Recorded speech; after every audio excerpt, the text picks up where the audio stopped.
So the week of editing this has been hell, and I was scared that I wouldn't be able to get this video done. But I think I'll make the deadline at least.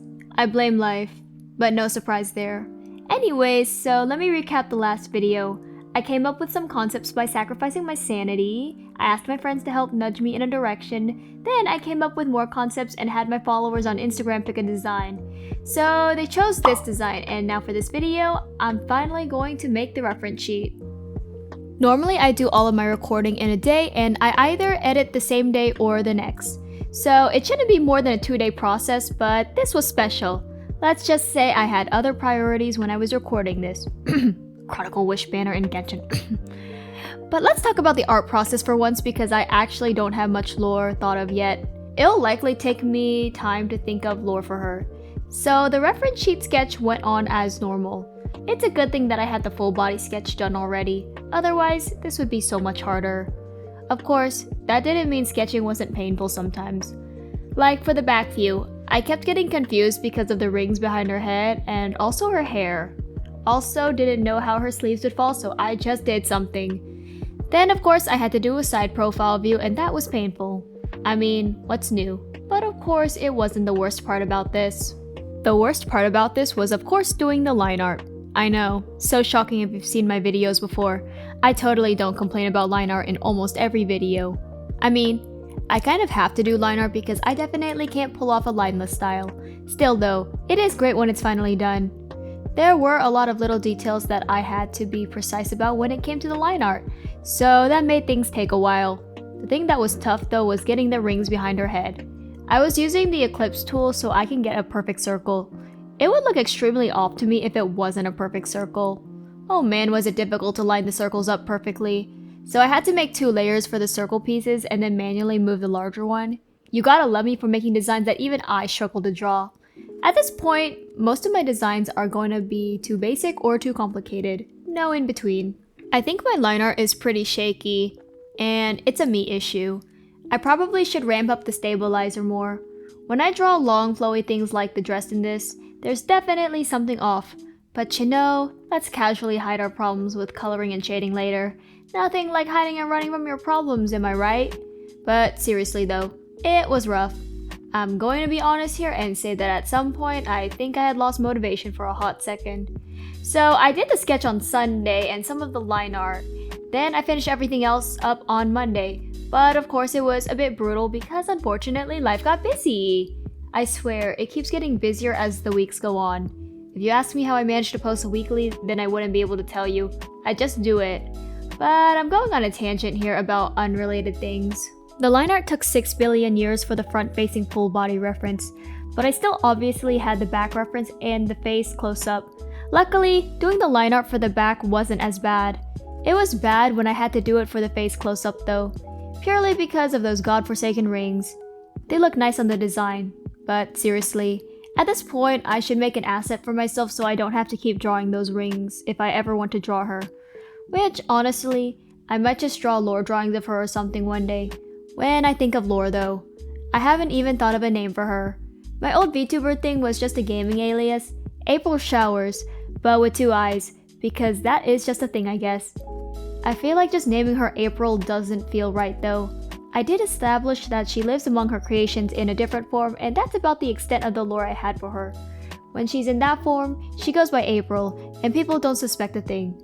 But I definitely need the name her creation shall refer to her as.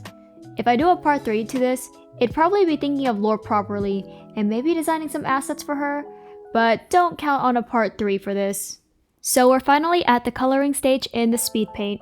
What I should have done was create several color concepts and send them over to my friends to choose. But let's just say I was afraid this would take too long, so I decided to just wing it. But that also meant you'd see many moments of me just struggling. But I think me struggling is more entertaining than everything going smoothly, especially because I can talk more about how badly I'm suffering than if everything went good. So for the hair, you probably saw me give her pink hair for a second. That was what my old VTuber had. It worked for the old one, I think. But for this design, I just thought it was weird. Like it didn't seem right. I really wanted her to have pink hair though, but sometimes it just doesn't fit the vibes of the design. I compromised instead and gave her sort of a peekaboo with the pink being inside of her hair. The rest of it is black. Black hair just seems to fit her more, and I don't know if it's because I'm thinking about myself or something else. But the hair turned out nicely and I'm pretty satisfied. Towards the end, I airbrushed a darker pink gradient because it just felt plain. For the outfit colors, at first I was gonna do something all white. I think it just made sense. But then I took a moment and was like, wait, but wouldn't this be like any other design? So I had the bright idea to give her a mostly black outfit with white, gold, and blue accents. I mean, it's still not that unique, but at least it's something else. I actually think it looks better on her than the white would've. Of course, with all of the gold accents I put on her design, I knew I was going to regret my life decisions later when I was shading. But it'll be a bit before we get to the clothing shading in the speed paint. You don't even want to know how that went for me. As for shading the skin and eyes, it was pretty standard stuff. Actually, it was very easy because she didn't have much skin showing. I believe I said this in the last video, and if I didn't, I'll just say it here. I don't think having her show a lot of skin would be fitting for what I'm going for. We're going for more modest, I guess. She just has a tiny bit of skin showing, but that's about it. I don't know why, but something I like doing in designs is putting characters in sleeveless tops and then putting long arm warmers on them. Like, yeah, sure, they could have sleeves, but this just hits different. You'll probably see me finishing up the skin shading. Of course, I had to add makeup onto her design because yes, I always love drawing makeup on muses or designs. It doesn't matter who you are, you get makeup. I have a simple way of doing it, but I think it's satisfying. I basically make one more multiply layer and then airbrush a pinkish color. But you can use any color, whatever color you want your eyeshadow or lips to be, you can just do it. But that's just how I do it with my style. If you notice that certain muses have more pink or red hues around their eyes and lips, that's why. Anyways, after I finished skin shading, I went to the eyes. I had a moment where I changed the eye color to a slightly different shade of blue. There's no reason to it, I just did it. Originally, I was going to have it be the same blue as the gems on her side wings, but nah. We're on to clothing shading in the speed paint, and I was miserable the entire time. What's new? I was lazy like I am whenever I shade clothes. At that point, I just wanted this done so I can move on to other things. As much as I complain about shading clothes, this part wasn't the worst part. You know, when I shade everything but the metal is always the worst part because I actually have to use my brain cells and think, how do I make it appear like metal? I just do 2 multiply layers and then an add layer, but man do I hate it. But you know, once the clothes are done, then life is good because shading hair is so much better than clothes. Also, when I shade hair, that means I'm either done or close to done. I say close to done because obviously on illustrations I do my rendering effects. But this is a reference sheet, so it doesn't need one. So we're at the final part of the speed paint pretty much. I can say that I have officially redesigned my vTuber, but no concrete lore yet. That'll take some time. To be fair, my old vTuber doesn't have lore either. This was definitely fun to do, and I'm glad I finally redesigned my vTuber. Here is the final reference sheet. Overall, this is definitely a step up from my old vTuber design. But to be fair, I didn't design my old one with the intention of it being groundbreaking or crazy, just as an avatar, and we all know that I see myself as more plain.